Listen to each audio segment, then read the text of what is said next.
A very good afternoon to everyone. Uh, we have a very interesting panel discussion now, especially on startup, climate technology, moving from R&D to mainstream. I'm Gaurav Moda. I lead the energy practice for EVA in India. We have our esteemed panelists here today. Shri Pradip Das, he's the Chairman and Managing Director for IREDA.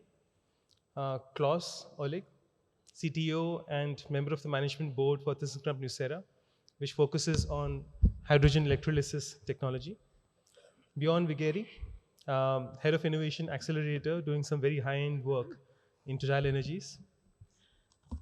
We also have Alberto Modnani, MD of HyDep NextChem, an top engineering firm globally focusing on hydrogen.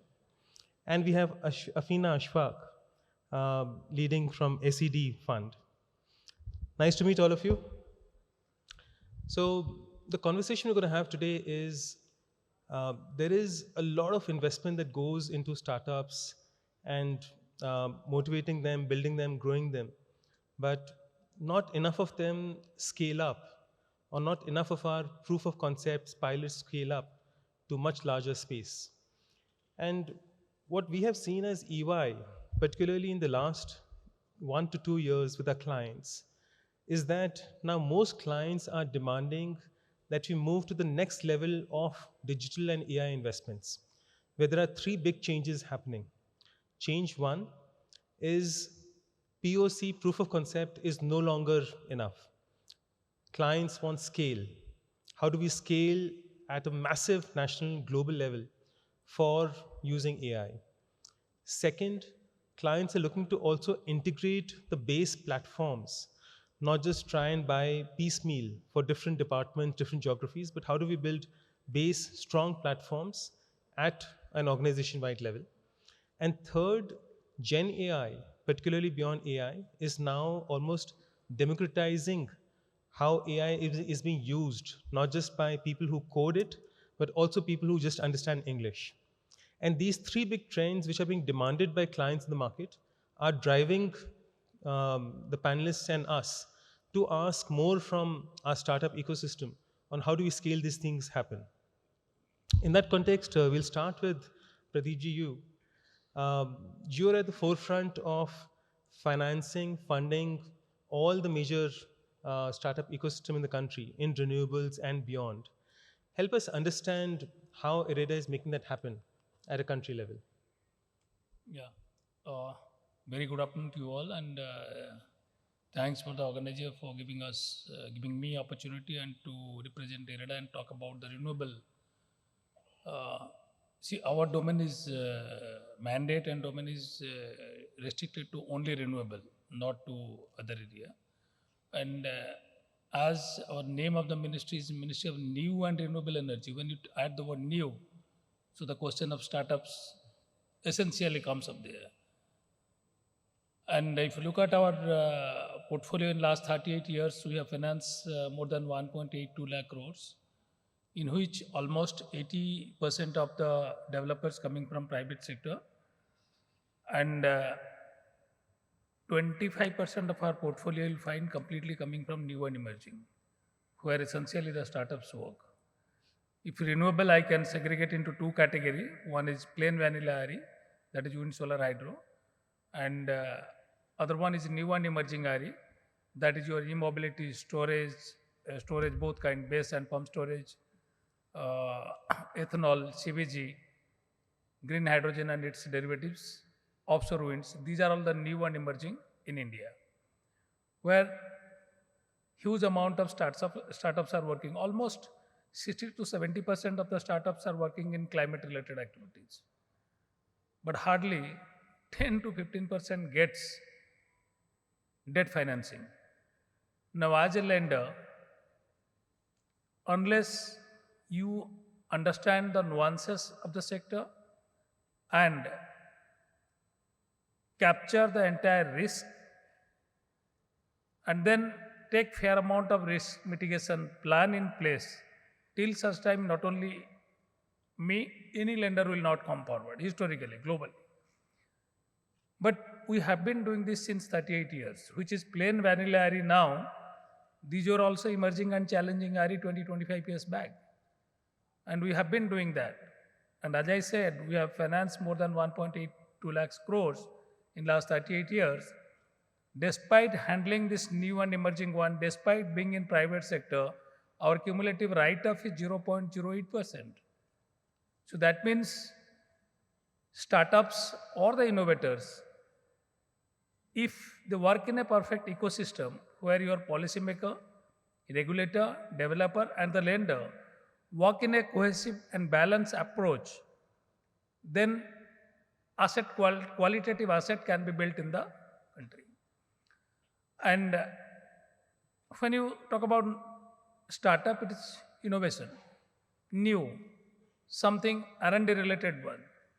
Let us accept that so far in India, we have not focused R&D much. Still, it is not even 1% of our GDP is earmarked towards R&D funds. And globally, if you see the developed economies, they have 2 to 2.5% of their GDP towards R&D. But of late, the government of India's focus towards Atmanirbhar Bharat, that is self-reliance,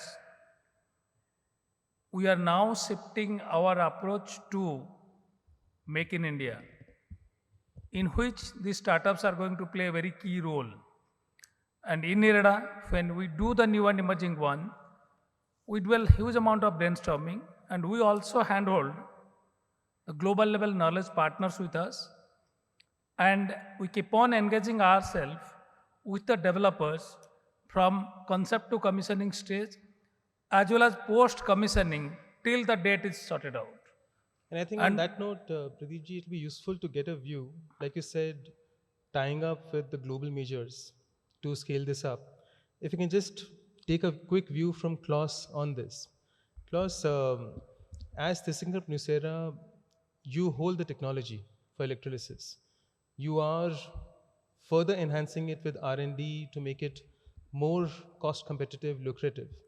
India has huge demand that you want to grow the whole hydrogen ecosystem.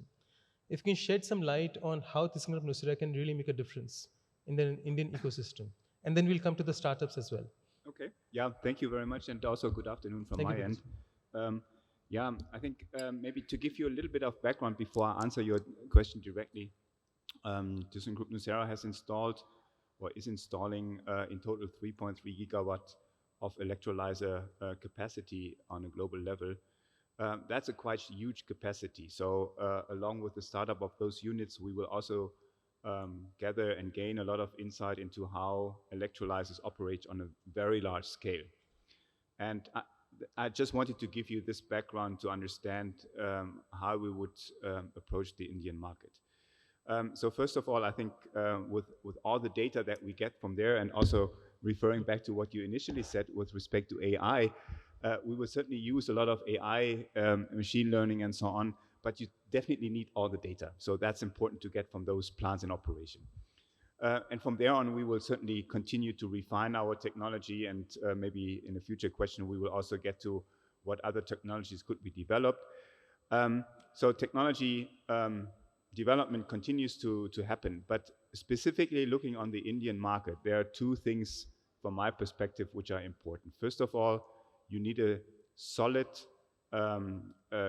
standing on the Indian market with respect to competency. So it does not make sense to develop, let's say, engineering capabilities in Europe only. You have to do this in India. The Indian colleagues are close to the market. They can help you to understand the market demands. They can help you to understand the market development and so on. So that's extremely crucial. So the engineering competencies need to be built up locally to have proximity to the customers and to the market. And second is the equipment supplies cannot come purely out of some other countries, Europe, rest of Asia, whatever. It really has to be localized. I think India gives an extremely good basis for this. We need to make sure we have proper qualification in place of respective suppliers. I think this is applicable to anywhere on the world, and then also includes India. But what I've seen in the past is you have great suppliers in this country. So I think localization of equipment supplies, of module fabrication is a must simply. And with that said, if you have the engineering competencies plus the fabrication or the procurement activities in the local market with a good technology backup from a company, regardless where it's located, then I think you're pretty well set up to roll out the technology on a large scale in India. And maybe a third point, and then I will close. A third point is you need to also entertain partnerships because you will have to build up partnerships for procurement, for fabrication, and especially when you go to site, you install the units there, you pre-commission them, you commission them, and finally you start them up. So Make in India is the mantra from Klaus. I think we have another panel after this specifically on that as well. Thank you for sharing, Klaus. Beyond coming over to you, you lead something very interesting, which is the Innovation Accelerator for Total Energies at a global level. Now, Total is not just a small name, it's one of the top 5-6 global majors. How is Total Energies really making such a big difference in innovation, not just internally, but through this Innovation Accelerator, if you can share? Yeah, thank you for the question. As you mentioned a little bit in the introduction, we realized, let's say, 2 years ago, that our industry has changed a lot, and that the way we were doing innovation so far was not relevant anymore, or not relevant enough. Total Energy has always been a company quite active in R&D, but the stakeholders, the companies, the institutions, all the mapping of our industry has changed, and we realized that the way we were innovating was not appropriate anymore. And so we decided, yes, to continue R&D, but we realized that we need to be a bit more focusing on the short-term innovation. And we need to be able to deal with startups. And when you deal with startups, you have to go fast. You have to react fast. And so that's why we created what we call the Innovation Accelerator, which aim is to solve the problem of our site, all the sites, all energy, globally, everywhere, by looking at the solution that exist on the market and by going directly to this solution and helping them to be tested, if we speak with, about startup, and being able to deploy this solution rapidly. As you mentioned, doing a test of a technology, this we can do it, but after that, regularly, even when I discuss with some other companies, after it stopped. There's questions of budget, there's a question of who will pay, who will be the owner of the technology, who will manage all the deployment of that. And so we created one entity which has only one goal, is to accelerate all this process. So we have a direct budget decided at the COMEX level, which is given to us. And then we have a dedicated team who will go look at the problems that come and look for all the solutions that you can find globally everywhere. And this for us is a real change, which make possible to identify solutions, test them, and start the deployment of the solution in less than 1 year. And this is a real change for us. And I would say now we are say, dealing and discussing with other companies on how to do that. So you've almost converted innovation into a factory. We're trying put it one after the other. Yeah, and we learn, to be fair, we have to mention we learned a lot about what happened in the digital, because in the last 3-5 years, all the companies, or let's say the big oil and gas major, they created their digital factory, and we learned a lot about the difficulty to deploy. And based on that, we try to expand the scope of this factory and not to limit it to digital, but now we go to technological innovation. And this is fascinating. Very nice. Thank you. Thank you for that.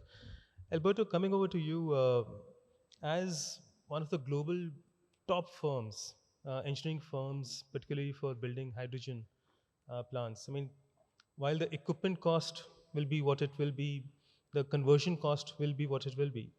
But I'm a strong believer that the engineering, if done right, can really make a difference on the cost of production in the long term. So how do you at HyDep look at hydrogen-based setups differently, which can help scale this whole environment for us? Yep. Yeah, thank you for the question. Let me answer with the perspective of my group. Okay, as a group, we work on the energy and the oil and gas business, both as EPC contractors and as engineering and technology providers. Okay, and I think it is important to give both perspectives when it comes to how to optimize and reduce costs of green hydrogen project or value chain, because there is no single, in my opinion, cost item which will make the difference. All right. When we say that green hydrogen will happen the day we will be able to reduce by 50% the cost of electrolyzers, I think is a misleading statement. By the way, and I would be happy if Klaus can elaborate on that later on, but as EPC contractors, we don't see the cost of electrolyzers decreasing, the installed cost, right? It's a matter of considering the total cost of ownership when we discuss about green ammonia or green methanol, or let's say generally a power to X project. It is much more important to consider the total cost of ownership, and so the optimization of the engineering and the construction of the entire chain, rather than focusing on the single cost of the single equipment. Another statement that I have listened so many times is comparing the cost trajectory of PV to the potential cost trajectory of electrolyzers. It has no sense. It's a completely different technology. Electrolyzers are an electrochemistry stuff, which is much more complicated and complex. I mean, Klaus is a master of it, right? Hopefully. You can confirm. No? Yes, it is important to try to decrease the costs all across the value chain, and this is what we try to do, both as EPC contractors and as technology developers. If I have to add one last statement to this, which I think it is encouraging and important, is that unlike probably 5 years ago, where if we were been talking about membranes or frames or coated electrodes, we would have probably addressed a bunch of 4 or 5 suppliers as a whole. Today, I would say the last probably 12, 18 months, maybe 24 months, we are witnessing a global blossoming of startups coming in competition with the usual suspects in terms of membranes, let's say the critical performance components of electrolyzer. I think this is encouraging. Of course, it adds an extra level of maybe uncertainty, an extra level of risk, if you prefer to integrate into your technology a new membrane rather than the one from AGFA, for example, to make one name, very well proven. Yes, it adds an extra level of complexity, but it goes, in my opinion, in the right sense. So the message is dual. One, looking at how the innovation in the different single technologies and of the components is developing and try to embrace it. And the second one, really looking at the overall total cost of ownership of a plant rather than focusing on a single component cost. Understood. Can I Yes. add a couple Please, of Klaus. So Alberto, I couldn't agree more to what you said. So especially with respect to levelized cost of hydrogen, this is an extremely important piece. And if you look back 4 or 5 years when, let's say, the hydrogen hype was starting initially, you saw a competition in terms of how hydrogen costs would come down over time. Everyone was copying from the other one, and eventually this didn't materialize that way. And absolutely, not looking only on the equipment supplies, you have to consider the complete erection piece, the complexity of the commissioning. You have to consider of certainly the operating cost in terms of power consumption, water consumption. You have to consider the maintenance cost and the ease of maintenance. So all these flow into this, and I think that awareness is coming more and more, but I still see that there are certain entities which still look a little bit too much on the initial investment cost only. Absolutely. Now, clearly, we have Alberto and Klaus on the hook that the cost of hydrogen can come down, but it needs to come down in components. The core may still take some time. But I think it's interesting, Afina, what Alberto spoke about. You and Pradeep ji are the money that are really funding the whole startup ecosystem. And Alberto spoke about before you about the membrane and how more and more startups are coming in different parts of the energy ecosystem, not just hydrogen, but across the ecosystem, whether in AI or otherwise. SEC Fund has been at the front and center of funding such startups and growing them to scale at a global level. Maybe just your thoughts on how SEC is making that happen. Yeah. So,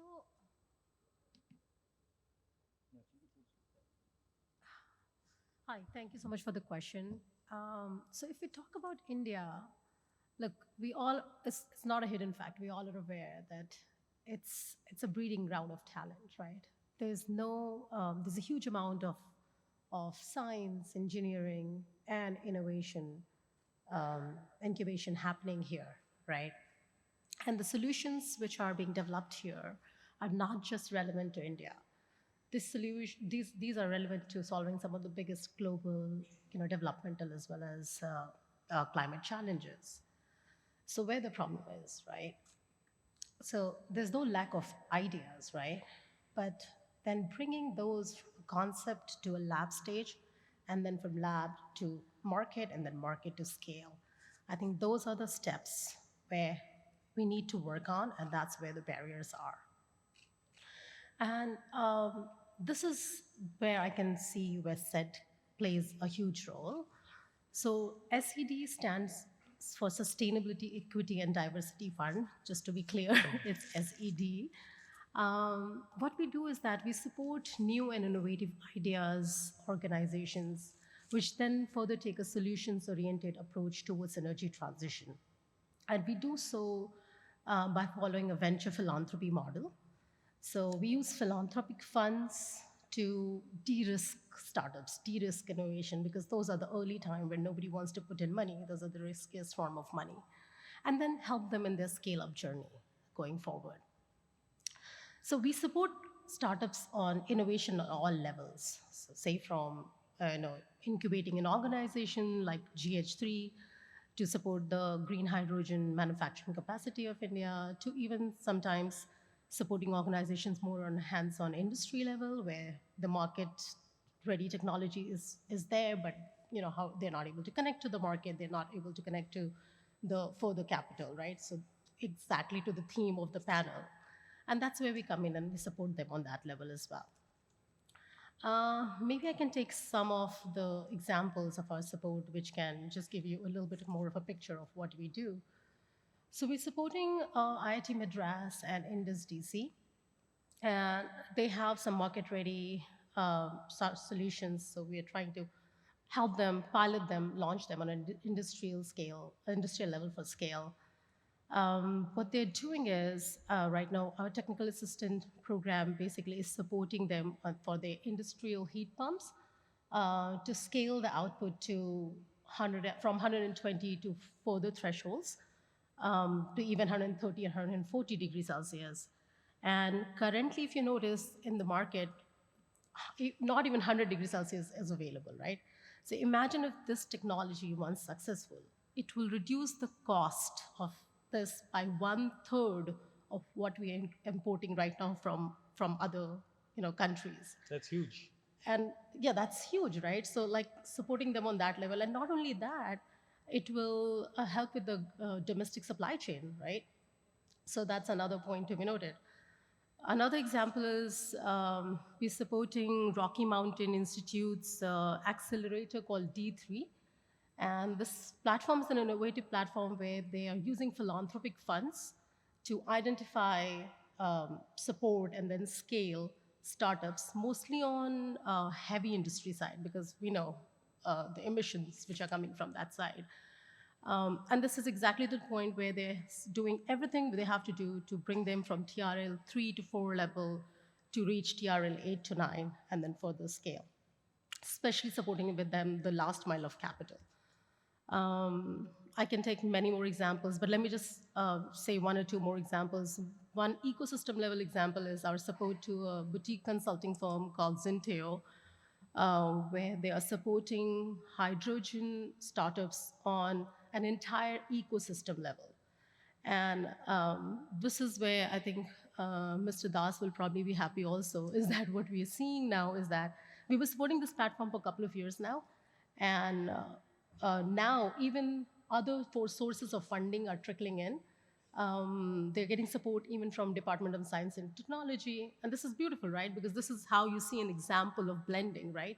So philanthropic capital getting blended with public capital for scale.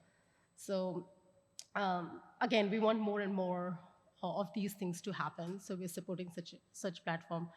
One which is not really relevant to startup, but since you are there from EY, I may want to take an example.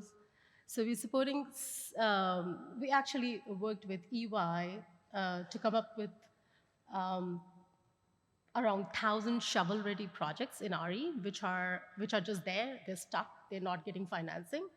And, so what happens with that? Like all the work which has gone goes. So they helped us incubate the list, launched on a platform called Energy Transition Investment Monitor. And now we are bringing transaction advisors to like figure out what is the problem. Is the project not bankable? Do they need more help in designing? And then eventually help them connect with the financiers. So the one important theme which you have to notice here is that all this money which I talked about, all this funding, it's a non-dilutive capital. So which gives innovator a runway of around 3 to 4 or 5 years where they don't have to worry about value of death and they can just like prosper and succeed. The other common thread is that philanthropic money is there not to replace the market or the government, but just to push, from start to lab level, from lab to market, and then further connect them globally. So just increase the supply chain, help the startups not just like die in the death of valley stage, but like actually can go up to later stage as they need capital. I think I'll end there. There's several more examples which I can get I to think later. examples of startups are always hugely motivating because these are fantastic stories. And converting some of them into tangible results is what makes a difference. Pradeepji, on that note, if I can come back to you, you spoke about two very specific aspects in the beginning, that IREDA is focused on renewables, which also means that you feel that sense of pride in understanding the industry and therefore being able to finance it, to have such low levels of bad debts. It's remarkable. So understanding of the industry as a financier, and at the same point of time, trying to build a wider financing ecosystem, not just IREDA, but other financiers looking at you, feeling that confidence and coming around you to grow the whole ecosystem. If you can share the wider role that IREDA is playing, consciously or unconsciously, in helping these startups scale up in renewables. Yeah. First of all, it is not unconsciously. It is I'm purely sure. consciously, because we being a government organization, we cannot do anything unconsciously. And not only that, now we're a listed organization. So, see, so far whatever RE has been developed in the past, which was emerging and challenging, then those agencies, what my co-panelists spoke, they have handled it. And any industry when in the nascent stage where the startups work, during that period this handholding approach is required. You require blended finance as well as you require technical assistance. And we used to get regularly from those agencies, be it World Bank, JICA, KFW, etc. and all. And our team used to go to the overseas manufacturing setups, centers, knowledge centers, and try to gather whatever to the extent possible, and then that they incorporate that in our process policy and procedures. So it was not just financing, it was much more. Yes, much more, much more. When we will be doing new and emerging, certain assumptions you will be taking with a forecasted approach. So, and these assumptions to be well validated frequently, because thing is so dynamic. Nobody ever thought that solar, which was 24 rupees per unit 20 years back or 15 years back, will become 2.4 rupees. Similar today, green hydrogen we are talking, it is not affordable, not commercially viable. Certainly by 2030, we are confident this is going to become viable. What is to be done? Skilling, technological disruption. There the startups will play a key role, which they had played in the past also. And you look at the capacity utilization factor of the solar modules, continuously improving. Yes. We used to have 11%, 12%, now it has gone to almost 26, 27%. So you never know how much it is going to go up.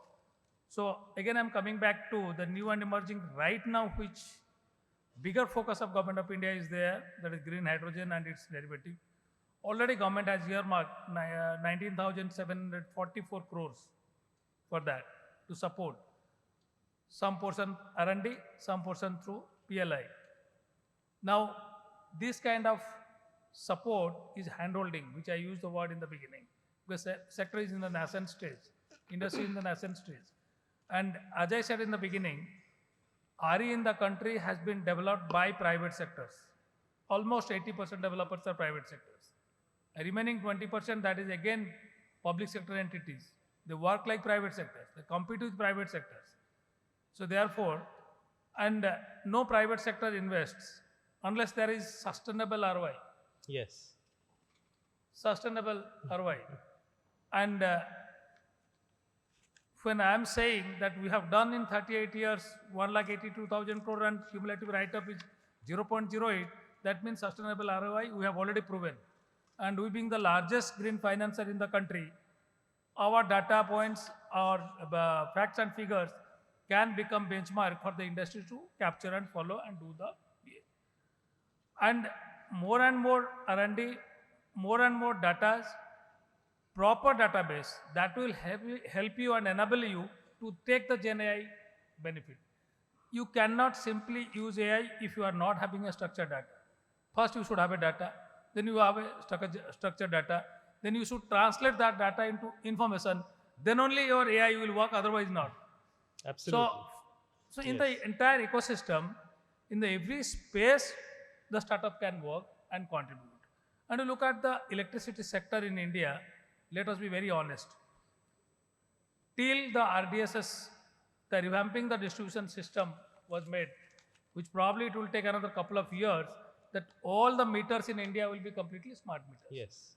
Then only we will be in a better position to capture the data, which we can use in our, for the simulation purpose or for AI purpose. Till such time we cannot know. And we do not know what is each household's energy consumption behavior or pattern. We are only doing a wild guess perhaps now. True.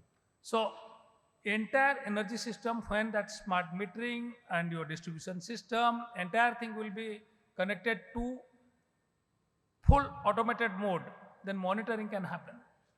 Then each household who are now producing the energy, maybe in the form of a rooftop solar, they can become a seller also, if they are having some surplus. But till it is integrated, till we have fair amount of authentic information system in place, which probably the way the agencies are working in the setup, it may take another 1 to 2 years, the things will be in place. And many startups are working, but probably earlier it was working in a fragmented manner. Now the focus of Government of India to Make in India theme. So after, in last 10, 11 years, reform, perform and transform, then the fourth one is inform. To inform, you need to have a mature data, authentic data. And there the entire ecosystem is working. And when I said 60 to 70% of the startups are working in a climate related activity, because climate transition is essential, mandatory for each of us. Otherwise, we will not have a atmosphere to live.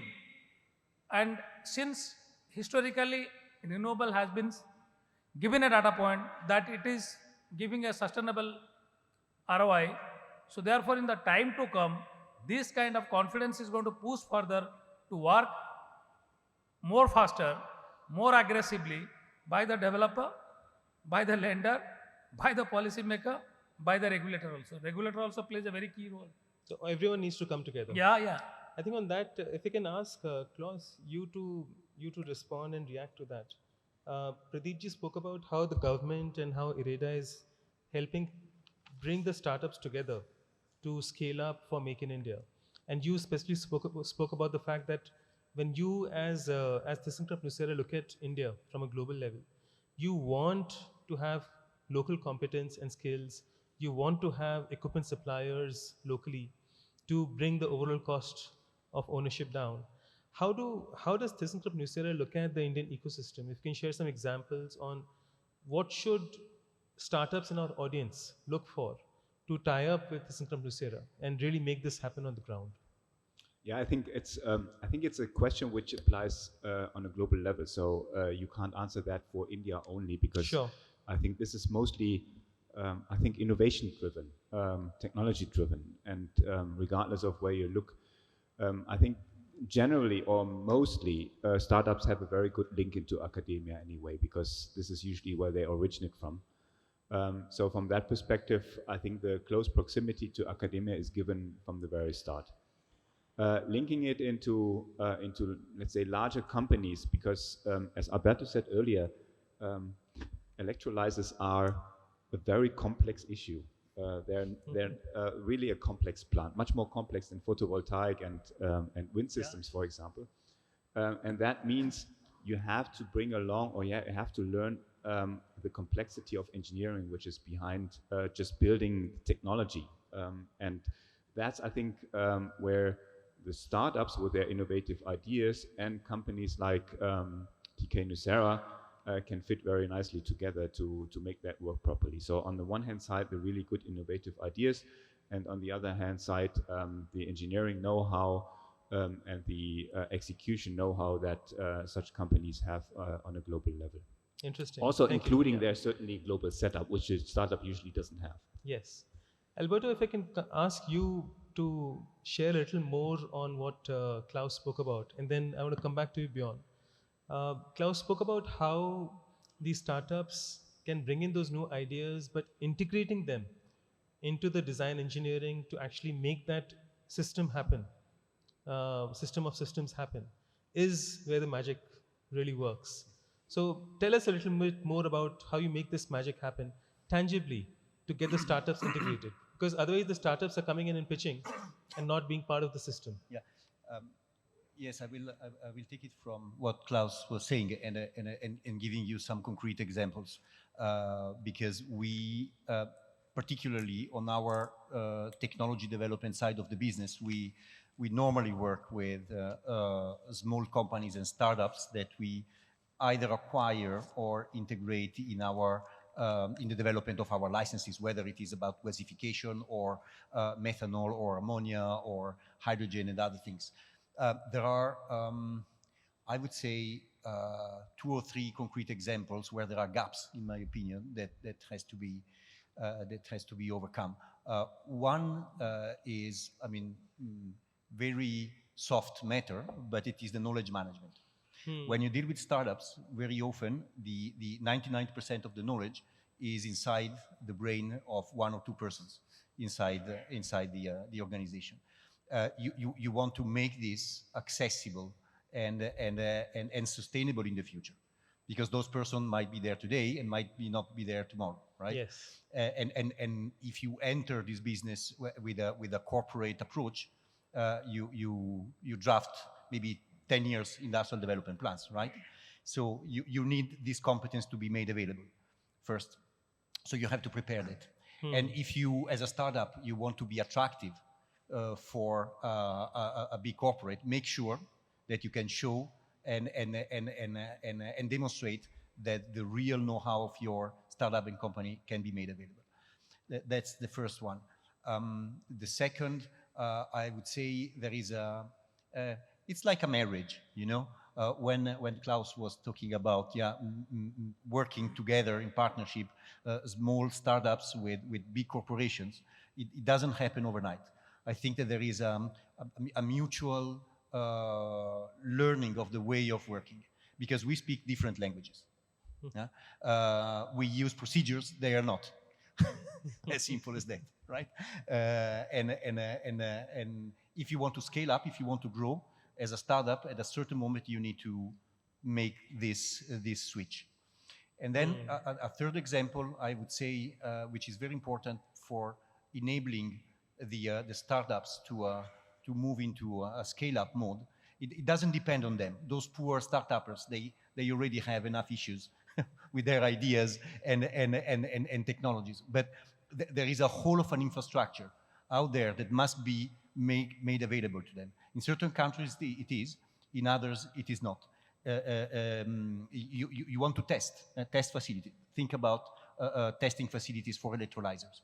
You have, guys, certainly. Yeah. But if one wants to build and propose to the market a new concept of electrolyzer, it has a challenge to go out and try to find a test bench available for testing and demonstrating that their technology is going to work. So this is maybe a message for, I don't know, the public sector or even the private sector to invest in infrastructure, because you have to invest on startups, fine, but if the startups do not have the infrastructure to test and validate their ideas, facilitating the scale up, the passage to the scale up, it doesn't work. Absolutely makes sense, Alberto. Bjorn, if I can ask you to respond a little more on what was spoken about by Alberto around providing the startup infrastructure, rather innovation infrastructure, to make innovation happen at one end. And at the other end, as Mr. Pradip spoke about, sustainable ROI through all of this innovation. I mean, you are at the front and center of making this happen from the inside. How do you balance, the money flowing in and yet the questioning happening with the infrastructure to innovate? Yeah, it's quite interesting because we change a lot in the way we deal with startup recently. First, I think we will all align on that, is that we need to work with startup, to partner with startup to generate more value for our business. So startups are there and we need to adapt ourselves to work with them. So as I mentioned before, we created this new entity to accelerate innovation, and to get to our goals, we need to accelerate the way we deal with startups. And I would say I have 3 magic tricks that we are now using, or we change our behavior with startups. The first one, I think it's quite, it was a drastic change. Initially, a few years ago, Total Energy, when we are dealing with a startup, the idea in our mind was to merge or acquire the startup.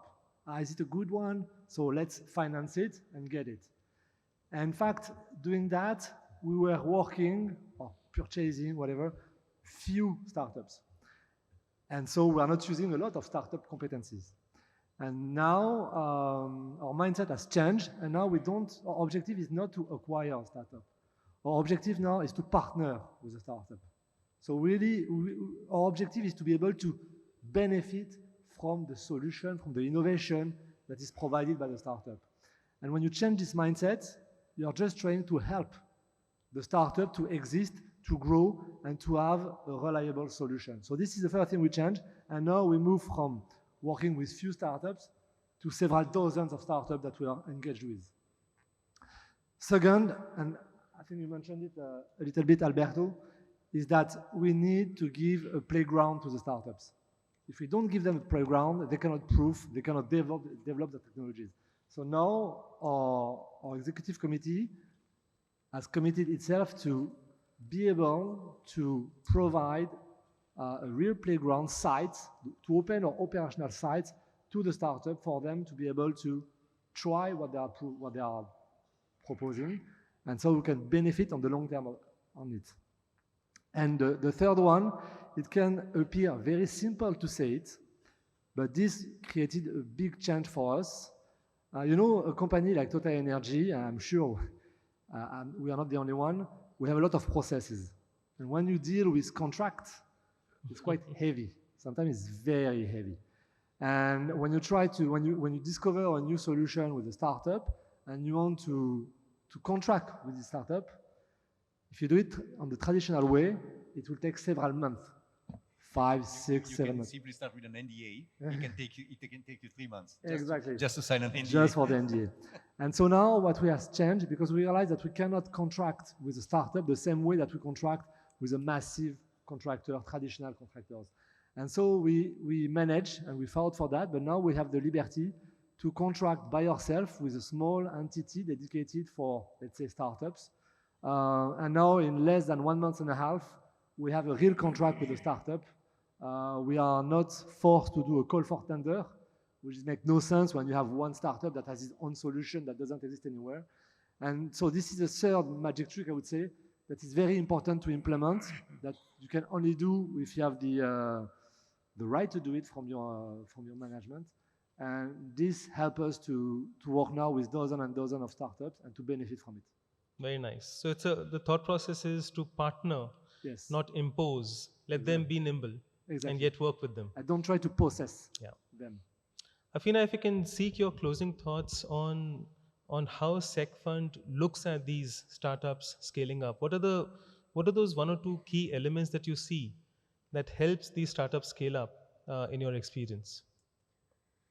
Yeah, I said this before, but I'm going to say this again. You know, if you look at with the lens of innovation and startup, there's no lack of ideas, there's no lack of innovation. The barrier is moving them from lab to market stage. So our approach is to support multiple technology pathways while looking at these barriers and addressing them directly. So, and again, we need to, when we say supporting startups, we have to look at all the different players in the market, not just hydrogen, not just solar, not just wind. So we're looking at all the multiple ways how and what can be scaled, what can benefit the best. I think if we look at how do we support startup as an overall system, we need to take a systematic approach, right? So from first building the ecosystem, so how do you support a startup from scratch, right? Connect them to, actually not even connect them, before even connecting to the market, they need technical assistance support, they need market support. They might have a great idea, but they might know how to even file a patent. They might not know how to connect with the market. They might not know how to apply for funds. So connecting them on that ground level, and then connecting them to the market so that the technology can actually be validated, to the pilots can be created. And then the elephant in the room, which is the capital, eventually connecting them to the right form of patient capital for the capital-intensive long-term innovations. So if we look at the systematic way, I think that's the right way to finally support a startup. Yeah. And just to close with, I think some of the models, when we talk about the elephant in the room capital, there are various forms of funds exist. But I think we also need to look at like more venture studios where 4 or 5 years of grant funding, then turning into convertibles, so giving the startups more room, patient capital, they're not rushed, the innovation which is done right and is done to scale. Thank you, Afina. I think we have a quick closing thought from Pradeep ji. Yes. I can add to it what she said. It is generally experienced in case of startups, they have completely lacked in governance. They do not have well-defined process, policy, and procedure in place. And even though they don't document it well. Whether it is any patient capital or any grant or any subsidy or any debt, to avail those benefits, despite having innovative ideas, despite having ability to translate that idea to commercial scale, still they lack in governance. And our one experience in IREDA, almost a year we had to take, I'll not disclose the names and all, 4 IITians, they came together, too much into technical and all, and it took almost a year, and finally they could not be. And in fact, personally, I was feeling very uncomfortable. And another example, some particular material that will be a component in the automobile industry, which almost we are importing from a particular country. I'm not naming because of the issue. And we took almost 2 years till they could not manage, despite their having a concessional grant from some funds of Government of India. So having a proper governance in place, that will ease out their funding, whether it is debt, whether it is patient capital, whether it is grant and subsidy. I think that aspect they need to take. Understood. No, really appreciate the panel sharing their thoughts. We are out of time, but I'll just share a closing note. Our Honorable Prime Minister started the whole India Energy Week saying India is the land of opportunity. We used to hear that about some of the other Western markets. You've heard it for last 2 days at the India Energy Week. This is the land of opportunity, and this is where startups, with collaboration with the financiers and the OEMs, can really help scale up happen for India market. Thank you so much. Thank you. Thank you. Thank you.